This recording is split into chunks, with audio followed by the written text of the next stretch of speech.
Live from downtown Detroit, Local 4 News at 6 starts now. A step forward today to get Metro Detroiters up north by train. Developers were just given money to study what it would take to get a passenger rail line up and running. It would connect Detroit and Ann Arbor to Traverse City and Petoskey with stops along the route that you see here. Victor Williams live with how this could all come together. Victor. Yes, Devin and Kimberly, this was actually an idea that was originally thought up over a decade ago, but now the project has gotten so much traction that it's finally able to move on to phase 2. Well, I think it should help the community. Trains with the Northern Michigan Rail Project may soon be able to carry passengers here in Ann Arbor back and forth between northern communities like Cadillac, Traverse City, and Petoskey. Wonderful news for those without transportation, like Renee Burns. And they need more transportation, especially for the elderly, the young, the ones that's disabled. Hopefully all those people will have another option to get around to the places mentioned earlier, and it's all being made more possible with $2.3 million worth of federal and state funding. $1 million came from the state, the other $1.3 million from the Rebuilding American Infrastructure with Stability and Equity grant.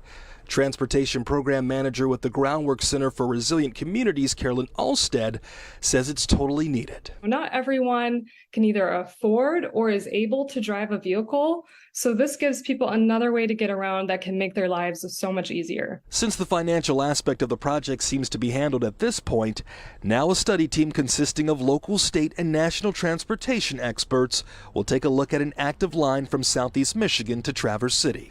Those on the team will observe and make suggestions on how they can make improvements before the new lines even get here. After this next phase, which includes really looking at how the service will function, we'll be in a really good position to get something going.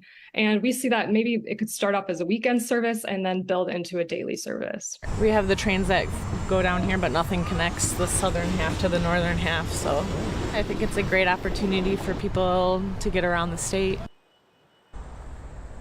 That study team will be making their observations and suggestions over the next 18 months, but you can expect this rail line to be coming to fruition in reality probably in about 5 years. Victor Williams, Local 4. Take a while to get there, but fun to think about. All right, Victor. Yeah. Our other top story tonight is the rush to get water to homes and restaurants under a boil water advisory in parts of Oakland and Macomb counties. New video from Drone 4 showing us what's at the center of the problem, the broken water main that distributes drinking water. A new section of that pipe arrived today, and crews are now working on the repair plan, but it could take up to 2 weeks. 133,000 people in these 7 communities are being told to boil their water for at least 1 minute before using it. The majority are in Shelby Township, where officials are giving out bottles of water for 3 days. Jason Colthorpe is there live for us tonight. Jason, at 5 you told us they already ran out of water for the day. They did. It only took 3 hours, too, Kim. They had 1,000 cases of water split up between 3 distribution sites. They ran out of that, and tomorrow they're only going to have half that much, 500 cases, and on Wednesday they'll have 750. They're hoping to get more from the state. Washington Township also ran out of water today. And again, this is another crisis that indirectly affects restaurants because they are using way more water than everyone else. Taco Loco on 24 in Van Dyke is usually slammed on Mondays, right from the start. It's now where we've been open for a half hour, we only have 1 table. So we're hoping, it's going to pick up. Today, customers are calling rather than walking in, asking about the water situation. And we explained to them, we're boiling our water for the meals. We're giving bottled water. General Manager Luis Baez seems perfectly calm, but make no mistake, a boil water advisory is a tremendous worry. We use water in every single ingredient, every single thing we make, the beans, the rice, the beef, salsa, of course, the hot, everything here is water-based. Not to mention, besides a margarita, what's the #1 thing people want to drink when eating spicy food? Every store we go to, every gas station we go to is out of water, out of ice. We were lucky on Saturday to pick up a lot, but since then it's hard to come by. And after the struggles of COVID, the restaurant simply can't shut down again for 2 weeks. So as Luis says, they'll follow health codes and just make do. And for the most part, we're hoping that they come back out like they did on Saturday. Yeah, and they're not charging for bottled water either. But they're not quite sure how long they'll have that to give out to people here, or ice to go with it. The slightly good news is it's a decent crowd on a Monday. They'd like to have a few more here tonight, so that's what they're hoping for. And if you do make it out this way, I highly recommend the tacos. We're in Shelby Township tonight. Jason Colthorpe, Local 4. Okay, Jason, we appreciate it. And by the way, clickondetroit.com has a lot of resources for people in these 7 communities that we're speaking of. It's on the homepage. You can find any new information on the timeline for a fix there, the best health practices for dealing with a boil water advisory, and a list of where you can pick up that free bottled water that Jason was talking about. We'll be updating that constantly as the information comes in. Turning now to forewarned weather as things start to warm up again around here. Yeah, you know, there was a hint of fall, just a hint. I ignored it. In the air this weekend, but we're not there yet, Kim, right? I didn't feel it. I'm in complete denial about it. No, we've got a lot of summer left. In fact, I'll show you in the forecast the temperature trend over the next 5 days, and it's certainly going up. But right now, I want to take you in and do some street level mapping here, right on a little area that I just picked up on our ExactTrack 4D radar that looks like we're getting a brief shower just outside Dearborn, Redford, Highland Park, right along Grand River Avenue. Just a very, very slight area of rain right here that we're just going to track for you. I'm going to try to get in a little bit closer here. And it looks like, again, we are going to see isolated showers tonight. No one is getting widespread rain.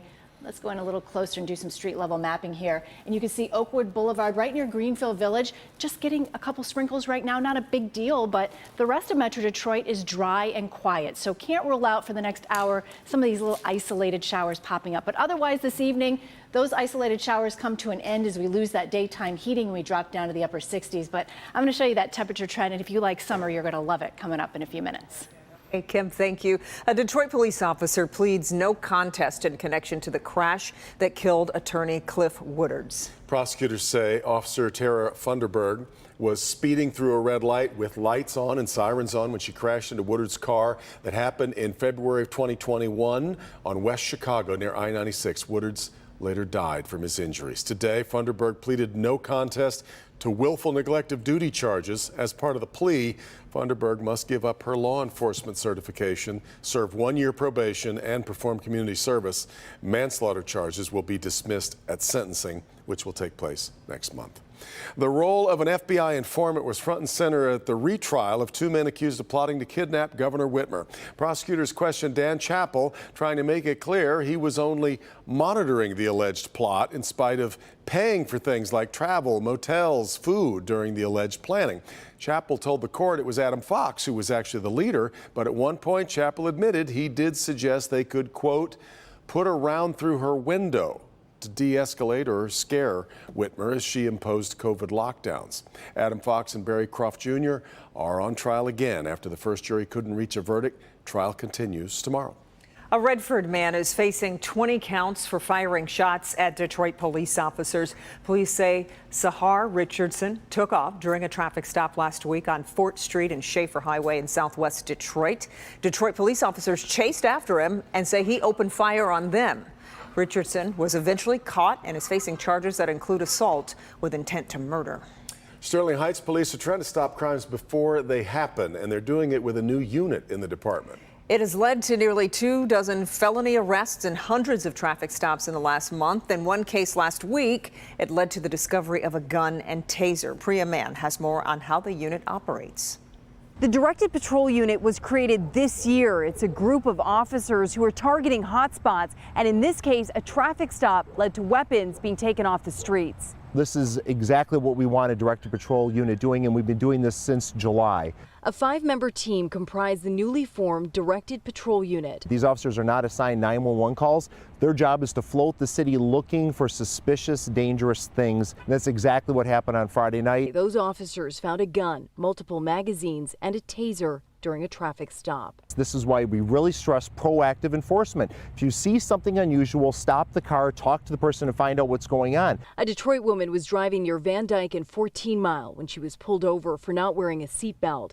Police found a gun and several magazines hidden behind the driver's seat, including an extended magazine capable of holding up to 30 rounds. Police say the woman had outstanding warrants and did not have a license or permit for the weapon. They found the taser in the driver's side door. This is what you want police officers doing. It's called proactive patrol. And unfortunately, a lot of cities are so strapped for police officers, they don't have enough officers on the road. They go from run to run to run. The Directed Patrol Unit was created last month after Sterling Heights police closed their departmental jail. If you're arrested in Sterling Heights, you're now transported to the Macomb County Jail. The decision saved the department $700,000.